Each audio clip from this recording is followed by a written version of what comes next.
உங்க அண்ணன் இதெல்லாம் அரசியல் ஆதாயத்துக்காகவும் மக்கள்கிட்ட நல்ல பேர் எடுக்கிறதுக்காகவும் தான் பண்றாரு அப்படின்னு நிறைய பேர் சொல்லி நம்மளால கேட்க முடிஞ்சிச்சு. அப்படி சொன்னவங்களுக்கு எல்லாம் இந்த ஒரு வீடியோ தரமான பதிலடி கொடுக்கும்னு நினைக்கிறேன். போன வருஷம் நம்ம தளபதி விஜய் அண்ணன் 10th 12th நல்ல மார்க் எடுத்த ஸ்டூடெண்ட்ஸை பாராட்டுற விதமா ஒரு மீட்டிங் கண்டக்ட் பண்ணிருப்பாரு. இதெல்லாம் பார்த்த சில பேர் இத்தனை நாள் இவர் எங்க போனாரு, இதெல்லாம் அரசியலுக்காக இவர் போடுற வேஷம் அப்படின்னு சொல்லிட்டு இவரை விமர்சனம் பண்ணாங்க. ஆனா உண்மையிலே என்ன நடந்துச்சு அப்படிங்கறத பாக்குறதுக்கு முன்னாடி நீங்க தளபதி விஜய் அண்ணனோட ஒரு மிகப்பெரிய ஃபேன் பாய் ஆர் ஃபேன் கேர்ளா இருந்தா கமெண்ட் பாக்ஸ்ல ரெட் ஹார்ட்டை திருக்கி விட்டுட்டு நம்ம சேனலையும் சப்ஸ்கிரைப் பண்ணிக்கோங்க. அப்படி என்ன நடந்துச்சுன்னா 2013 கொஞ்சம் பின்னாடி போய் பார்க்கும்போது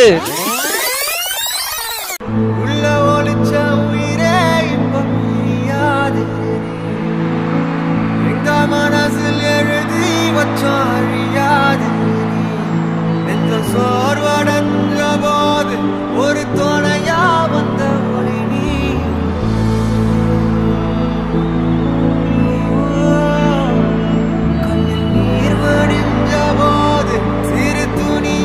எந்த ஒரு எதிர்பார்ப்புமே